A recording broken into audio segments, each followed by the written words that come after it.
leadership.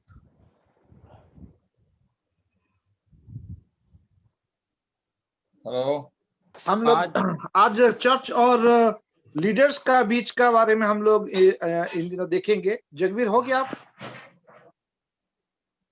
can you Jagvir listen me? No problem. Where is the interpreter? Can you listen me what I am saying? Yeah, please repeat again. Yeah. So this morning we will be dealt with the church leadership, how the Bible has explained it. और कलीसिया का नेतृत्व के बारे में Bible क्या बताती है, आज हम लोग उसको बारे में देखेंगे। There are two names we find in the New Testament who are in the rulership of the congregation. और कलीसिया का जो शासन करने वाला, कलीसिया का चलाने के लिए जो दो नाम दिया गया है, उसके बारे में हम लोग देखेंगे। It's actually not two names but three names, as a mistake happened to be. Three names are written there in the Bible. और बाइबल में तीन नाम दिया गया है जो कलीसिया का शासन करेगा, चलाएंगे। They are respectively evangelists, pastors and deacons. और वो है प्रचारक, सुसमाचार प्रचारक, और पास्टर, पालक और deacons. Evangelist, pastor or elder and a deacon are the three various offices now in existence in the Christian church. और आजकल का जो कलीसिया में, मसीह जगत का कलीसिया में, ये तीन जो नाम है, सुसमाचार प्रचारक, सेवक और पालक, ये तीन लोगों का अभी स्थिर है, बस्ताई है।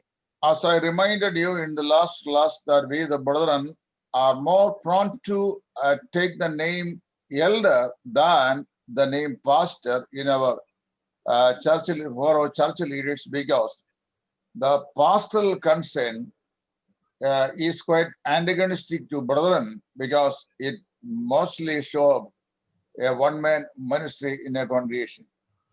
और दूसरा कलीसिया का हिसाब से जो पास्टर का शब्द हम लोग ब्रदरन लोग उसको उच्चारण नहीं करते हैं, क्योंकि ये एक व्यक्ति का जो शॉप है, इसीलिए ब्रदरन लोग उसको नहीं लेते हैं।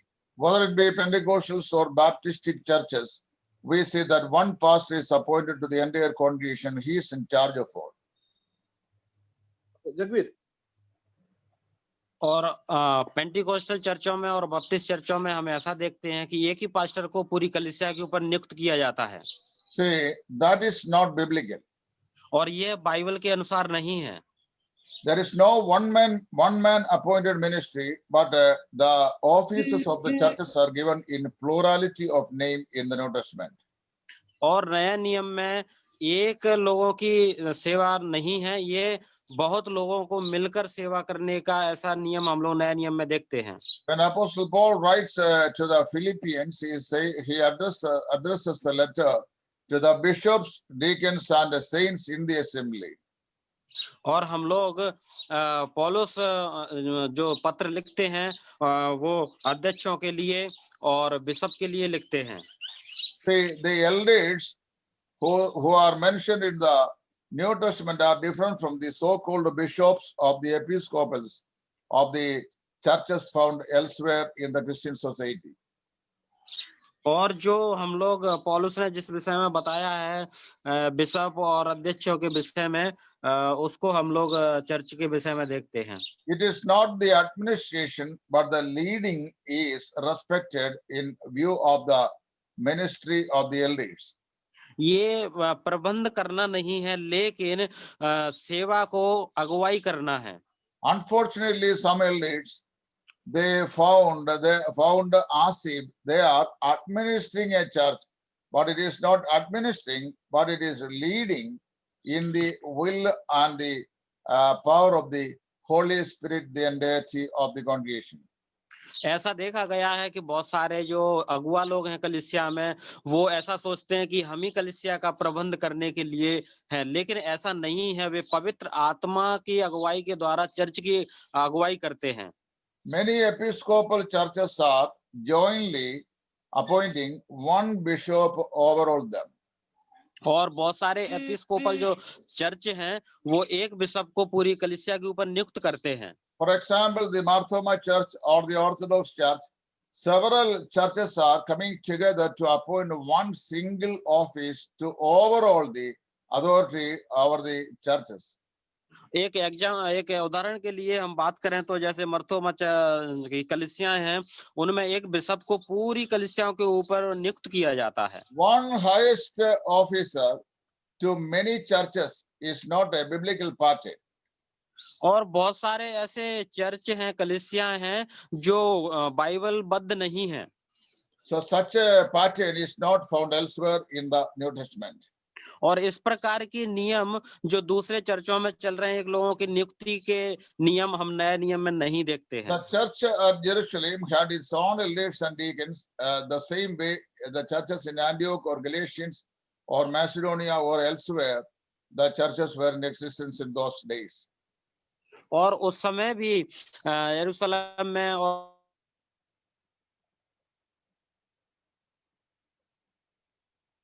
और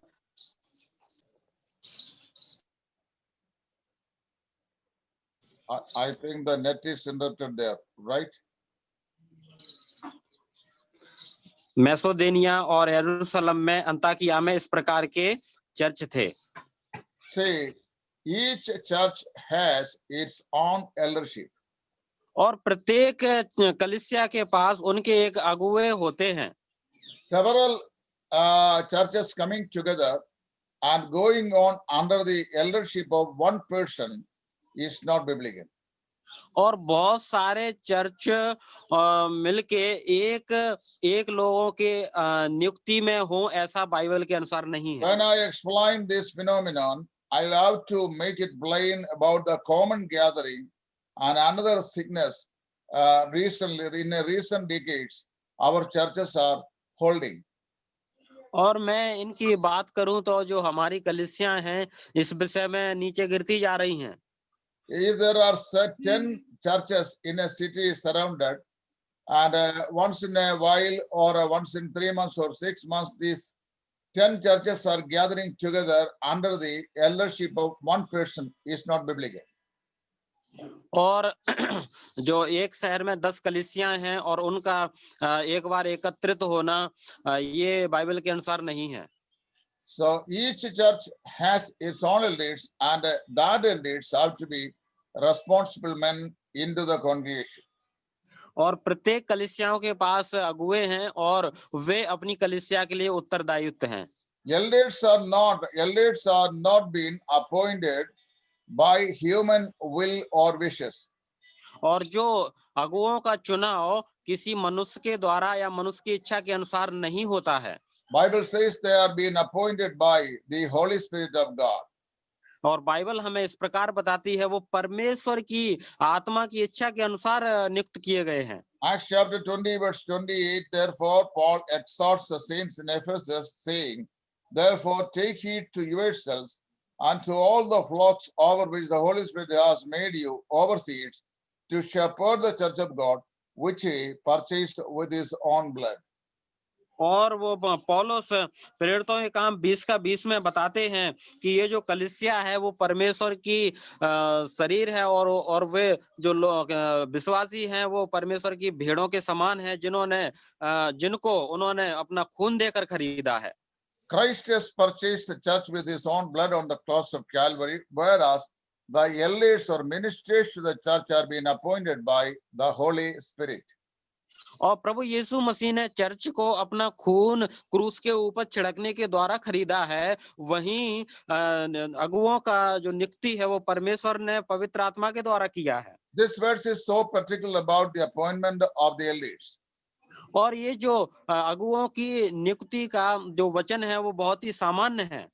And therefore we read in many passages, we are still standing on the word of God, saying that the ministers of the church or the elders are to be strictly appointed by the Holy Spirit, and no one who is being appointed by the Holy Spirit is qualified to take up the office of an eldership.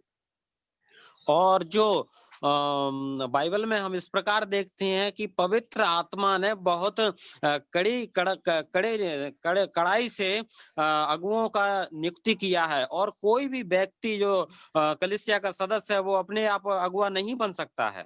But there are some other passages where we read that Paul and Titus and Timothy appointed elders to the churches in several places. और हम लोग ऐसा भी पढ़ते हैं, पौलुस तिमोथी को बताते हैं कि तुम दूसरी कलीसियाओं में अगुओं की नियुक्ति करो।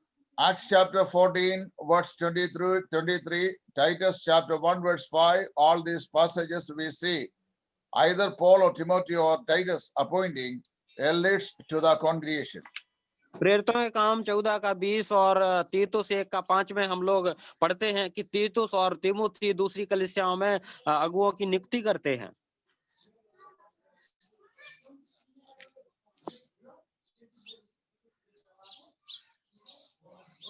At the very outset, we may feel it that it is against the divine principle which is given to us in Acts chapter 20 verse 28. और इस बात को हम लोग देख के तीतुस और तिमुथियुस जो कर रहे हैं उसको देख के हम लोग ऐसा सोच सकते हैं कि ये प्रेरितों के काम 20 का 20 के विरुद्ध में है। So this appointment is not in effect contrary to the word of God which is written in Acts 20:28. और जो प्रेरितों के काम 20 का 20 में लिखा है वो परमेश्वर इस प्रकार की बात को कलीसियाओं में उत्साहित नहीं किया जाता है। I will explain you a bit about it. और मैं आपको थोड़ा और विस्तार से बताने का प्रयास करता हूँ। In a place when we go in a pioneer ministry, it takes a little time to establish a local witness there. और जब हम लोग जहाँ पर पहली बार कलीसिया का स्थापित करते हैं तो वहां पर अगुओं की नियुक्ति करना बड़ा मुश्किल रहता है। So by the time that a church is newly born in a place, the elders may not be available in the congregation. और जब कलीसिया की स्थापना होती है तब वहां पर अगुए उपलब्ध नहीं होते हैं। So it is after some time the church is established, the elders are coming up from within the congregation. और चर्च की स्थापना होने के बाद धीरे धीरे कुछ ही समय में अगुए वहां पर उपलब्ध हो जाते हैं। Sometime it may take since a long time to form an assembly at a place. और कुछ समय कहीं पर कलीसियाओं की स्थापना के बाद भी बहुत समय लगता है कि वहां से अगुए खड़े हों कलीसिया के लिए। See, the delay was in the will of God, and it is in His own time that God raised up the ministries to the congregation according as He wish.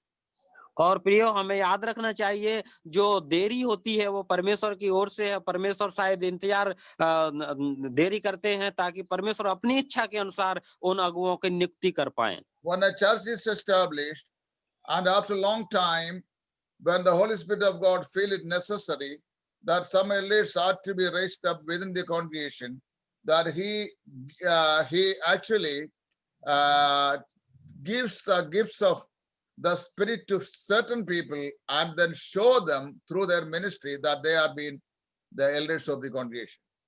और कुछ समय कलीसिया की स्थापना होने के बाद और पवित्र आत्मा अपनी इच्छा को देखते हैं और वहां पर लोगों के उत्साह को देखते हैं किस प्रकार सेवा कर रहे हैं, तो पवित्र आत्मा उन्हें एल्डर्स जो अगुवा होने के वरदान देकर उन्हें नियुक्त करते हैं। Such people who have the gift of the Holy Spirit will slowly be manifesting their spiritual gifts and office to the congregation, whereas the congregation will come to the understanding who are being appointed or chosen by God to take the office of the elder. जिन लोगों के पास पवित्र आत्मा का दान होता है और वो अपनी सेवा के अनुसार कलीसिया में प्रकट करते हैं कि वो अगुआ बनने के लायक हैं और कलीसिया उन्हें अगुआ नियुक्त करती है। When such spiritually gifted men are brought to the congregation by the Holy Spirit of God, the church is actually really recognizing them and announcing about them to the assembly, and then the assembly accept him as the officer of the church. और कुछ समय पवित्र आत्मा जिन लोगों को वरदान देते हैं और वो पवित्र आत्मा ही कलीसिया के सामने ऐसे लोगों को लेके आते हैं और कलीसिया उनको देखते हैं और उनको देखते हुए फिर कलीसिया उनको अगुवा होने के लिए नियुक्त करते हैं। This is not the pattern in many of the brethren churches we find today all over. और इस प्रकार के नियम को हम लोग पूरी दुनिया में भी ब्रदरन चर्चों में नहीं देखते हैं। According to the Bible, the elders are gifted, called, appointed, and then manifested to the congregation through their spiritual gifts by the Holy Spirit of God and not by man or his choice. और एक अगुआ की नियुक्ति उसके पास बुलाहट होना चाहिए और सेवा करने का मन होना चाहिए। ऐसे लोगों को पवित्र आत्मा कलीसिया में अगुआ नियुक्त करता है। Today, what we see is just contrary to the word of God. आज हम क्या देखते हैं? वचन के विरुद्ध में। And today, in the church, people upon certain considerations like family tie or the riches that they have procured or the friend circles they have or relationship they maintain, the people are prompted to appoint some men contrary to the will of God. और हम लोग आज के समय में ऐसा देखते हैं कि कुछ लोग उनके पारिवारिक संबंध को देखते हैं, रिश्तेदारी को देखते हुए और वो कितने धनी हैं उस बात को देखते हुए उनको कलीसिया का अगुवा बना देते हैं जो परमेश्वर की इच्छा के विरोध में है। Any human appointment as to the elders of the congregation is contrary to the will of God and contrary to the word of God. और प्रत्येक मनुष्य जो ऐसा करते हैं, अपनी इच्छा के अनुसार किसी को अगुवा बनाते हैं, तो वो परमेश्वर की इच्छा के विरोध में है। Say, therefore, I tell you that it is not at all recommended that any one elder or any one deacon or any one evangelist is appointed to a congregation after human calculation. और मैं आपसे एक बात कहना चाहता हूं कि मनुष्य के इच्छा के अनुसार कोई भी अध्यक्ष, कोई भी प्रचारक और कोई भी अगुवा नियुक्त ना किया जाए। If anyone doing so, you understand that it is not from God. यदि आप में से कोई भी अपनी कलीसियाओं में ऐसा कर रहा है तो आप जान लीजिए ये परमेश्वर की इच्छा के अनुसार नहीं है।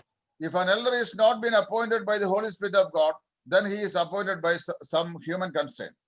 यदि कोई भी अगुवा परमेश्वर की इच्छा के अनुसार नियुक्त नहीं किया गया है तो आप समझ लीजिए वो मनुष्य की इच्छा के अनुसार नियुक्त किया गया है। God is not bound to shower his blessings upon those people whom God has not appointed according as for his will.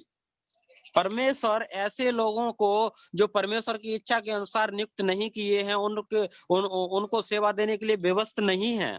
This is the main reason that our churches all over India is on the path of spiritual declension.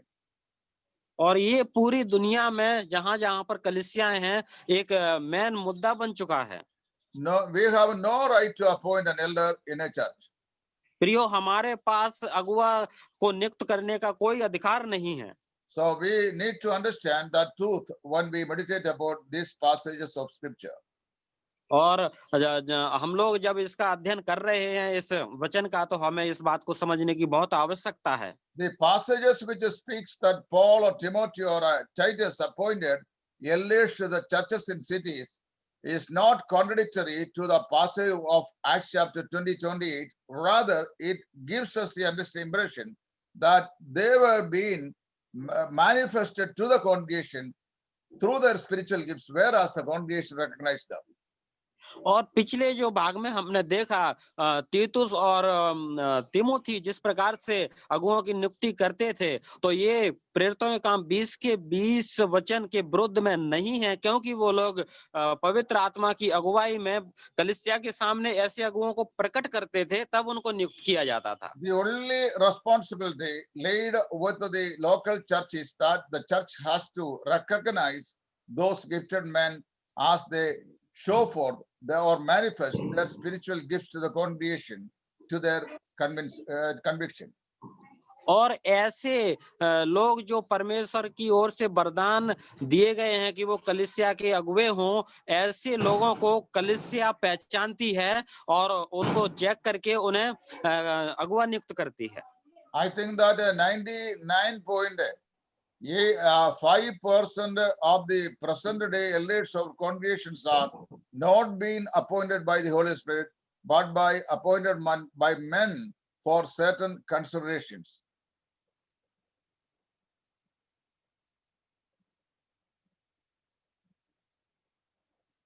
You didn't get?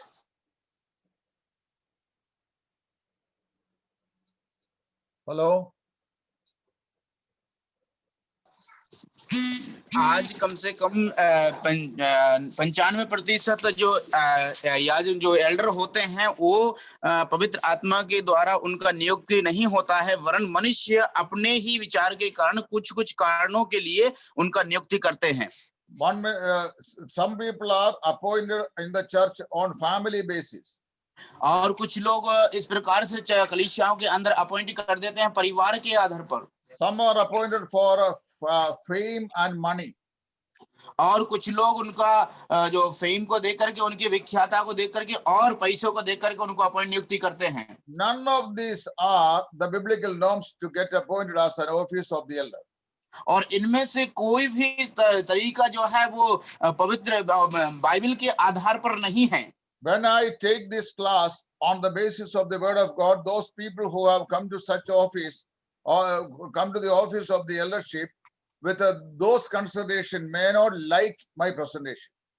और आज जो मैं परमेश्वर के वचन के आधार पर या बाइबल के आधार पर मैं जब क्लास को ले रहा हूं, तो इसमें से कुछ लोगों को ये जो वचन है वो उसको स्वीकार नहीं करेंगे।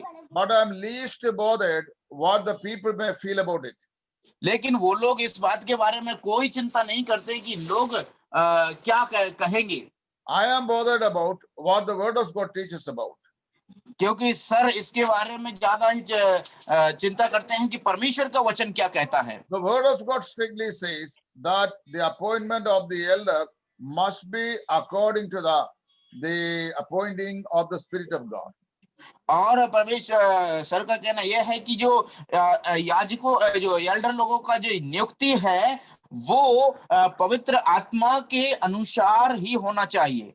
Any other appointment of such officers ought to be considered as non-biblical.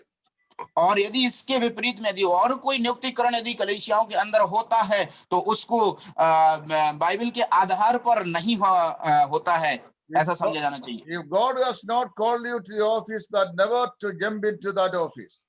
और यदि परमेश्वर ने आपको उसके लिए यदि नहीं बुलाया है तो आप कभी भी कदम आगे ना बढ़ाएं उसके ऑफिस में जाने के लिए। If God has not called you and put you into that office, the eldership to many may be just like a garland in the hands of a bender. और यदि परमेश्वर ने आपको उस कार्य के लिए नहीं बुलाया है तो आप एक उस व्यक्ति के समान होंगे। That means a garland, a flower garland given in the hands of a bender. और आप उसी के समान होंगे जैसे एक बंदर के हाथों में एक माला दे दी जाती है। If a mala is given the hands of a bender, what he will do with it? यदि एक बंदर के हाथ में माला को दे दिया जाए तो वो क्या करेगा उसके साथ में? He will pinch it into pieces. और वो उसको टुकड़े टुकड़े में छितरा देगा। The same way that if the elder is not been appointed by the Holy Spirit of God, that he makes a split and divisions in the congregation and get the people to side him, and then he pinches about the congregation into pieces. और यदि इसी प्रकार से यदि एक भी उसी बंदर के समान उस कलीसिया के अंदर में बहुत सारे विरोधाभास होंगे और फूट पड़ जाएगी और विश्वासी अलग अलग हो जाएंगे। Many of our churches, there are internal conflicts between the elders as to their office. और आज हम देखते हैं कि बहुत सारी कलीसियाओं के अंदर इस प्रकार के जो विरोधाभास आज भी कलीसियाओं के अंदर विश्वासियों और जो एल्डर लोग हैं उनके अंदर होते हैं। And this attitude is the outcome of their appointment, that they are not being appointed by the Holy Spirit of God. ऐसी परिस्थिति इसलिए आती है क्योंकि उनका जो नियुक्तिकरण है वो पवित्र आत्मा के अनुसार नहीं होता है। So basically you understand that the elders are being appointed not by man but by the Holy Spirit of God, and if they are not being called and appointed by the Holy Spirit of God, they are not at all qualified to take up that office. और मेरे प्रियो, हमको यही बात समझना चाहिए कि जब तक यदि एक एल्डर की नियुक्ति यदि पवित्र आत्मा के अनुसार ना हो, तब तक उस एल्डर को चाहिए कि वो उसके चर्च कलीसिया के अंदर एक लीडरशिप या नियुक्तिकरण को कभी भी या उस ऑफिस को कभी भी स्वीकार ना करे। Let each church and each people who are in that office examine themselves whether they have been appointed by the Holy Spirit of God, and if not, they have to step down from their office and hand over their responsibility to the God-called men in the congregation. और यदि उस कलीसियाओं के अंदर हैं और जिनको उसके पवित्र आत्मा के द्वारा उनका नियुक्ति नहीं हुआ है या उनका बुलाहट नहीं है, तो उनको चाहिए कि वो उस कार्य को छोड़ करके जो जिम्मेदार व्यक्ति हैं उस कलीसिया के अंदर उनको दे करके वहां से हट जाएं। I don't think that what I have told you is possible, because our elders will never step down and they will continue to be holding their eldership until the last breath in their life. और sir का कहना यह है कि मैं इसमें इतना अंदाजा लगा सकता हूं कि मतलब जो एल्डर लोग हैं वो कभी भी इस बात को मानने के लिए तैयार नहीं होंगे, क्योंकि वो अपनी जिम्मेदारी को उस कलीसिया के अंदर उस पोजीशन को पकड़े रहेंगे। See, they don't want to step down from their offices. वो कभी भी उनकी ऑफिस से वो कभी भी वहां से कदम नीचे नहीं बढ़ाना चाहेंगे। Some elders are falsely thinking that this is the highest office which they have, by which they have got the authority to take control of the entire congregation and put the people under their custody. और कुछ लोग इस प्रकार से विचारधारा रखते हैं कि अरे अब तो मुझे इस ऑफिस में मुझे अपना पूरा अधिकार मिल गया है, तो मैं क्या करूंगा, पूरी इस कांग्रेगेशन पर, पूरे इन व्यक्तियों पर अपना अधिकार जताऊंगा, अपना हुक्म चलाऊंगा। They have no special or specific authority than that is given to them through the word of God. और उनके अंदर ऐसा कोई सा भी स्पेशल पद इनको नहीं दिया गया परमेश्वर के वचन के अनुसार। See, when this teaching is plainly taught, some elders may be angry. और जब ऐसी शिक्षा जब प्लेन मतलब खुले आम इसको जब सिखाया जाता है, तो कुछ एल्डर लोग जो है वो गुस्सा हो रहे होंगे। Some may even call you and recommend you not to continue my classes anymore. और कुछ आपको फोन करके ऐसा मशवरा देंगे कि सर की क्लास को आप कंटिन्यू ना करें। If it happens so also, I am happy. I have no problem, because still my conviction is that, because my conviction goes to the orientation of the Bible. और यदि ऐसा होता भी है तो सर को उससे कोई फर्क नहीं पड़ेगा, क्योंकि सर का जो क्लास लेने का तात्पर्य यही है, क्योंकि वो परमेश्वर के वचन के आधार पर ही उस क्लास को लेते हैं। See, now we will go to see the names of this office given in the Bible. और चलिए हम लोग उन ऑफिस का जो पद है उनका नाम जो दिया गया उसके और हम आगे बढ़ेंगे। See, there are 4 names found in the scripture by which elders are known to. और 4 ऐसे नाम दिए गए हैं जहां पर एल्डर लोगों को नहीं होना चाहिए। See, they are elders, bishops, overseers, and pastors.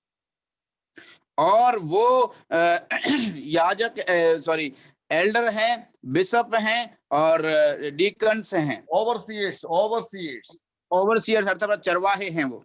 overseers, and then pastors. और पास्टर हैं। All the 4 names are implicating one person and one office. और जो 4 नाम हैं वो केवल एक ही व्यक्ति और व्यक्तित्व के बारे में बताते हैं। The word elder is speaking about the maturity, not only in physical age, but of spiritual maturity. जो शब्द जो एल्डर शब्द है वो एल्डर शब्द मतलब समझदार व्यक्ति को दर्शाता है। केवल वो ज्ञानवान केवल वो शारीरिक तौर पर ना हो, वरन आत्मिक तौर पर भी वो मैच्योर होना चाहिए। Bible has not specified a particular age period to take up the office of an eldership in a congregation. Bible में ऐसा नहीं बताया गया है कि एक व्यक्ति की उम्र के अनुसार उस ऑफिस अर्थात उस पद को वो ग्रहण करे या नियुक्त करे। But the Bible very strictly admonishes that it should not be a new disciple. लेकिन बाइबल इस बात के बारे में बहुत ही साफ तरीके से और सतर्क तरीके से कहती है कि उसके अंदर कोई डिसाइपल अर्थात एक चेले नामक ना हो। Say, Naya disciple, that means new disciple. नया डिसाइपल्स अर्थात नया चेला। Say, a recently born again baptized believer should never expect to take up the office of an eldership, because if had happened so that he may, he may be getting pride over his appointment, just and will happen to him exactly what had happened to Satan the Lucifer. और जो एक नया विश्वासी जो कलीसिया के अंदर आता है और उस व्यक्ति के लिए कभी भी इस एल्डर सब का जो नियुक्ति कभी नहीं करना चाहिए, उसके उस एल्डरशिप की जो पद है उसको कभी नहीं उस पर नियुक्त करना चाहिए, क्योंकि यदि वो ऐसा होगा तो उसके अंदर बहुत ही ज्यादा घमंड आ जाएगा और फिर वैसा ही होगा जो लूसीफर को, शैतान को संग हुआ था। Among the Israelites, there was an understanding that if a person, that's a prophet or a priest or a person who is, or a guru or a scribe who is addressing a Jewish congregation, must be at least at the age of 50, that he should stand in and then exhort the congregation. और जो यहूदियों की रीति के अनुसार जो भीड़ और जो सभाओं में जो व्यक्ति एल्डर लोग जो खड़े होते हैं उनकी उम्र कम से कम 50 वर्ष के ऊपर होना चाहिए, चाहे वो कोई प्रचारक हो या कोई भविष्यवक्ता हो या कोई उस जगह का कोई लीडर हो। That was the reason that when Jesus Christ was addressing the Jewish people, they repeatedly told him that you have not reached 50. और इसीलिए तो प्रभु यीशु मसीह जब वो कार्य करते थे, जब वो शिक्षा देते थे, तो यहूदी लोग थे उस समय के, वो प्रभु यीशु मसीह को कहते थे कि अरे तुम्हारा उम्र तो अभी 50 वर्ष भी नहीं हुआ है। But the New Testament does not make such a prerequisites to take up the office of an eldership. लेकिन जो नया नियम का जो नियम है, वो नया नियम के अंदर ऐसी कोई एल्डरशिप के लिए नियुक्ति नहीं की जाती है। It doesn't make any age requirement as to physical age is concerned, but it strictly says that it should not be a new disciple. और ये नए नियम के अंदर ऐसा कोई वो पद्धति नहीं है कि जिसमें उसके उम्र के अनुसार ही उनका नियुक्ति हो, वरन लेकिन इस बात के बारे में बाइबल जरूर हमको नए नियम में बताती है कि वो एक नया चेला नहीं होना चाहिए। If it is a new disciple, there is much chance to fall in the snare of Satan. और यदि वो एक नया चेला या नया विश्वासी है तो उसके लिए बहुत सारे चांस हैं, मौके हैं कि वो शैतान के जाल में फंस जाए। In order to avoid such snares as to the eldership, the Apostle Paul says that he should not be a new disciple. और जो शैतान के चंगुल में फंसने से बचने के लिए नए नियम में इसलिए कहते हैं, पौल प्रेरित इसलिए बोलते हैं कि वो एक नया विश्वासी नहीं होना चाहिए। When Timothy was appointed as the elder of the church at Ephesus, hardly he was 27 years of old, says F. Bruce, a renowned writer.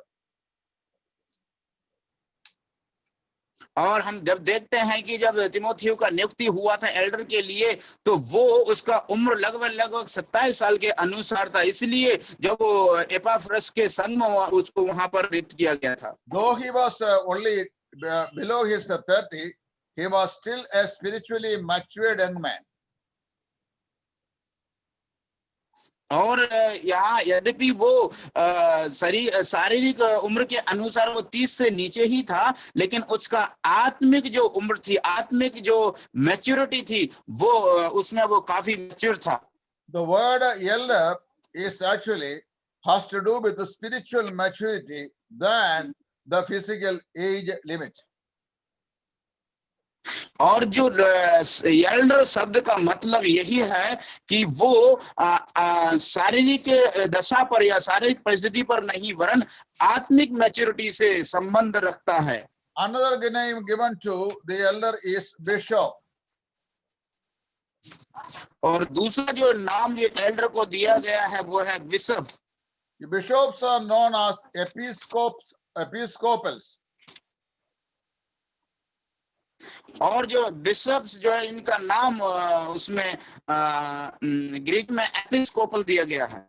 See, the Greek word episkopos is translated into English as bishop or overseer. और जो Bible में जो bishop का जो मतलब overseer उसका translation किया गया है। He is oversighting the flock of God. और वो जो परमेश्वर की जो भेड़ें हैं वो उनके ऊपर वो ख्याल रखते हैं, उनका देखभाल करते हैं। The word oversight, overseer has much to do with the duty of a shepherd. और जो शब्द जो ओवरसियर व्यक्ति का जो शब्द का मतलब है वो उसके ओवरसियर अर्थात उस शेफर्ड अर्थात चरवाहे की क्रियाओं से उसको बहुत ज्यादा कार्य करना होगा, संबंध रखना होगा। अध्यक्ष बोलते हैं दीपू, उसको अध्यक्ष है। See, Atyasha, overseer is Atyasha or bishop. अध्यक्ष। See, in Acts chapter 20, verse 28, Apostle Paul says, therefore, take heed to yourselves and to all the flock over which the Holy Spirit has made you overseers to shepherd the church of God, which he purchased with his own blood. That's what I said. The word overseer has to do with the shepherd who is taking care of his sheep. और जो काम 28 में पढ़ते हैं पर वो इसलिए अपनी और पूरे झंडे की चौकसी करो जिसमें पवित्र आत्मा ने तुम्हें अध्यक्ष ठहराया है कि तुम परमेश्वर की कलीसिया की रखवाली करो जिसे उसने अपने लहू से मोल लिया है। From this explanation, we understand that whether it is a name elder or bishop or overseer, his primary duty is to take care of the flock of God. और जब हम इन नामों को जब हम स्मरण करते हैं या लेते हैं जैसे कि एल्डर है या फिर बिशप है या फिर अध्यक्ष है, इन सारे व्यक्तियों का जिम्मेदारी केवल एक ही होता है कि वो अपने झुंड की रखवाली करें। So elder must be a spiritually matured person. At the same time, he should be oversighting the flock of God, and whereas he should be aware of whether, how, and when the enemies comes to or the wolves comes to catch away the sheep from the fold. इसलिए जो चाहे वो Elder हो चाहे वो अध्यक्ष हो, उनका जिम्मेदारी परमेश्वर के झुंड है उनकी रखवाली करें और इसके बारे में वो सचेत रहें कि कब शैतान जो है भेड़िए के रूप में उसके झुंड के अंदर उनको तितर-बितर करने का प्रयास कर रहा है। तो उनका जिम्मेदारी यही होता है कि वो उस परमेश्वर के झुंड की रखवाली करें। In the farewell meeting of 1 minute, sir. Deepu's that bandwidth and sound is very less, so probably I can do. Or Jagvir, are you ready now? Your net is not coming, Deepu. जी sir. हाँ sir, पता नहीं क्या हुआ sir. Okay, sir. Jagbir sir आप कहिए। जगबीर भाई। Jagvir Singh, your net is okay? Yes, he's okay now. जी सर।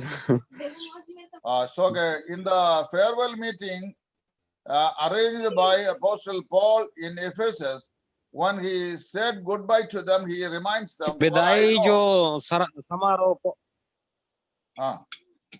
विदाई समारोह पौलुस के द्वारा एफेसियों की कलीसिया में रखा गया था। See, when he speak to them, he says, "Therefore I know this, that after my departure, savage wolves will come in among you, not sparing the flock." और पौलुस उस विदाई समारोह में अपना एक संदेश देते हैं कि मेरे यहाँ से जाने के बाद ऐसे लोग आएंगे भेड़िए के रूप में। Savage wolves are false teachers coming up from within the congregation. और वो दूसरे जगह से इस कलीसिया में गलत शिक्षा के रूप देने के लिए आएंगे। Once the savage wolves or false teachers come up from within the congregation, they will tear away the sheep mercilessly. गलत शिक्षक जैसे ही कलीसिया में उनका प्रवेश होगा, वो भेड़ को फाड़ खाएंगे। And Paul further makes it plain in verse number 30 of Acts chapter 20, saying, also from among yourselves, men will rise up, speaking perverse things to draw away disciples after themselves. और आगे पौलुस कहते हैं प्रेरितों के काम 20 का 30 में, आप लोगों में से ऐसे झूठे शिक्षक खड़े हो जाएंगे जो कलीसिया से सदस्यों को बाहर ले जाएंगे। Therefore, Paul exhorted them, saying, watch and remember that for the 3 years I did not cease to warn everyone night and day with tears. और पौलुस कहते हैं कि मैं तुम्हारे लिए 3 साल तक दिन और रात रोता रहा और प्रार्थना करता रहा। This is a very serious warning that Apostle Paul has given to the church elders in the congregation in Ephesus. और इस प्रकार से हम लोग इफिसियों की कलीसिया में देखते हैं कि पौलुस उनके लिए कितना प्रार्थना करते थे। So the Greek words bishops or as overseer show their duty to oversight the flock of God, while the word poimenias shows their responsibility to feed the sheep on green pastures. और हम लोग Greek भाषा का जो overseer जो शब्द है उसको हिंदी में रखवाला कहते हैं कि वो कलीसिया के सदस्यों की रखवाली करें। The word poimen shows of the responsibility of the elder to feed the sheep on green pastures. और शब्द जो पोइमीन है वो ये बताता है कि एक अपनी जिम्मेदारी को पूरा करना, एक एल्डर को, एक अगुआ को जिम्मेदार अपनी कलीसिया के प्रति होना चाहिए। So we have 3 Greek root words which translate into 4 English words. That is presbyteros or presbyter is elder. Greek भाषा में प्रेस्बिटर मतलब प्राचीन है और इस रीति से उसको प्राचीन का हिस्से से ट्रांसलेशन किया गया है। And then the word episkopos means bishop or overseer. और एक बिशप और रखवाले के रूप में उस शब्द को बताया है। And then we have the word poimen, which speaks about the responsibility of the elder to feed the sheep on green pastures and lead them to still waters. उसके बाद शब्द आया पोइमीन मतलब रखवाला जो भेड़ को हरी हरी घास में उनको चराए। All these 3 verses are interchangeably used in Titus 1:5. और ये तीनों शब्दों का प्रयोग अंदरूनी उन्नति के लिए किया गया है जो तीतुस 1:5 में मिलता है। Acts 20:17-21. और प्रेरितों के काम 20:27 27-31. और 27 1 से 5 and 1 Peter chapter 3 verse 1-4. और फर्स्ट पहला पत्रस 3:1 से 5। कुछ भी मत तो- रखो, बड़ा बड़ा रखो, साबुत साबुत। Who is speaking across, please? Please mute your phone. Often the church is spoken about as a flock of God in the Bible. नहीं देख रहे हैं आजकल, टेस्ट को देखते हैं। सर आपकी आवाज है। हाँ बोलिए हाँ जी सर। हाँ बोलिए बोलिए। Somebody is speaking जी sir. across, turning on their mic system. Please turn it off. Often the church Okay. is spoken about as a flock of God in the Bible. और बाइबल में जो कलीसिया शब्द का उपयोग किया गया उसका मतलब यही है परमेश्वर की भेड़ है। The sheep in a flock need green pastures. और जो झुंड के विषय में बताया, भेड़ों का झुंड मतलब हरी हरी चराई। They also need proper care and a proper rest. और जो भेड़ें हैं वो उनकी एक पूरी अच्छी रखवाली होना चाहिए, उनकी अच्छी देखभाल होना चाहिए। Similarly, in a church of Jesus Christ, also the believers need proper feeding and a care on the word of God. और मसीह की कलीसिया और मसीह के लोगों की देखभाल अच्छी रीति से होना चाहिए। I remember a story which had taken place in the history in the recent decades. और इतिहास में एक ऐसी कहानी है जिसको पास हुए कुछ दशक ही हुए हैं, मैं उस कहानी को जानता हूँ। I think that many of you have heard about Mr. Bhakta Singh, who was a profound expounder of the word of God. मैं विश्वास करता हूं आप लोग इस कहानी को जानते होंगे। एक दास थे और बहुत प्रसिद्ध प्रभु की सेवा करते थे। Bhagta Singh, on one occasion, he went into Malaysia to arrange for some gospel campaign.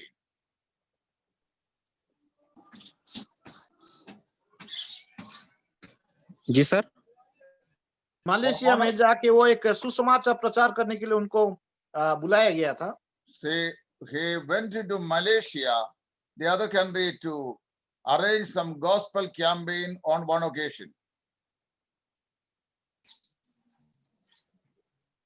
I think your net is not connecting you. Eh? Jagbir, are you there? Anyone who listen me, please Yeah, translate yeah. it instead of waiting for it. एक बार उसको Malaysia में भक्त सिंह साहब को Malaysia में उनको बुलाया गया था जो कि सुसमाचार का कैंपेन कर सेवा करने के लिए। There was 6 days of campaign meeting. और वहां पे 6 दिन का मीटिंग हुआ था। Several thousand people, they came to listen the word of God from Lord Servant Bhakt Singh. और हजार हजार लोग प्रभु का वचन सुनने के लिए, प्रभु का दास भक्त सिंह से सुनने के लिए लोग आए। On the last fifth day of the meeting, a Methodist pastor approached Bhakt Singh and said him that he was going to report to his bishop about Dr. Bhakt Singh. और 5वां दिन मेथोडिस्ट पास्टर एक आकर के भक्त सिंह साहब को कहा कि मैं मेरा बिशप को आपका बारे में बताना चाहता हूँ। Say, Bhakt Singh in turn asked him that what are you going to report about me to your bishop? और भक्त सिंह साहब ने मेथोडिस्ट पास्टर को पूछा कि आप क्या आपका बिशप को मेरा बारे में क्या कहने के जा रहे हो? The Methodist pastor replied that I'm going to tell my bishop that you are stealing our sheep. और हमारा बिशप को मैं ये कहने के जा रहा हूँ कि हमारा जो भेड़ को आप चोरी कर रहे हो। Because thousands of Methodist people came to attend his message and they got born again eventually. और हजार हजार जो मेथोडिस्ट विश्वासी लोग हमारा जो चर्च का लोग आया और आपका जो मीटिंग में आकर के प्रभु को ग्रहण किया। That is what he said. और इस रीति से मेथोडिस्ट पास्टर भक्त सिंह साहब को ऐसा बताया। Then while replying to him, Bhakt Singh also told him, I am also going to report to your bishop about you. और उन्होंने भक्त सिंह साहब ने वो पास्टर को ऐसा कहा कि मैं भी आपका बारे में हमारा आपका बिशप को इस प्रकार में कहने के जा रहा हूँ। Then he asked him, what are you going to report about me to my bishop? और मेरा बिशप को मेरा बारे में क्या कहने के जा रहे हो? He said, I am going to report your bishop that your sheep are stealing my pastures. या आपका जो भेड़ वगैरह है मेरा भोजन को लोग चोरी कर रहे हैं। See, the reason is that if there is no green pastures available within our congregation, the sheep may go astray seeking good pastures outside the church. और अगर हमारा पास अगर अच्छा भोजन हमारा भेड़ बकरियों को देने के भेड़ों को देने के लिए नहीं है तो वो लोग कहाँ जहाँ हरी भरी जो चराई है वहां पे वो लोग जाएंगे। So the major responsibility of an elder or a bishop or an overseer is to lead the sheep into green pastures, which is the word of God. और एक अध्यक्ष बा एक प्राचीन का जो कर्तव्य ये है कि उनका भेड़ को हरी हरी चराई में बा उचित भोजन उनको खिलाना चाहिए। The elders who are incompetent to minister from the word of God positively, knowing the needs of the sheep, are not qualified to continue in the office of an elder in a church. और एक कलीसिया में अगर उसका दायित्व सही रीति से नहीं निभा पाता है वो योग्य नहीं है। In 2 Corinthians chapter 1 verse 28, Paul compares himself to a shepherd. और दूसरा कोरिन्थियों 5 का 20 पद में 1 वर्स 1 का 20 में पौलुस कह रहा है एक प्राचीन का एक अध्यक्ष के बारे में वर्णन किया गया है। Paul had spoken about all churches in their days in his ministerial boundary. और पौलुस का जो सेवा काल का समय में उन्होंने उनका बाउंड्री बा उनका जो कहाँ है उसका बारे में वो वर्णन किया। As was appointed by the Holy Spirit of God, Apostle Peter also commends himself as a co-elder in the pastoring of God's flock. और आखिरी में पतरस भी आगे आके कह रहा है कि परमेश्वर का जो जन को व परमेश्वर का जो भेड़ को किस प्रकार से हमको भोजन देना है उसका बारे में पतरस भी विस्तारित से बताते So हैं। we understand from the word of God that the elders are the ministers of God's word who leads the sheep into green pastures to feed them upon the word of God. और एक यहाँ तक हम लोग समझ में ये आता है कि जो एल्डर्स व प्राचीन लोगों का कर्तव्य है कि परमेश्वर का वचन को उचित रीति से परमेश्वर का वचन को दिया जाए और उन लोगों को खिलाया जाए। I think my time is up, and we will be learning about the various responsibility of these officers in the coming class on Monday, God willing.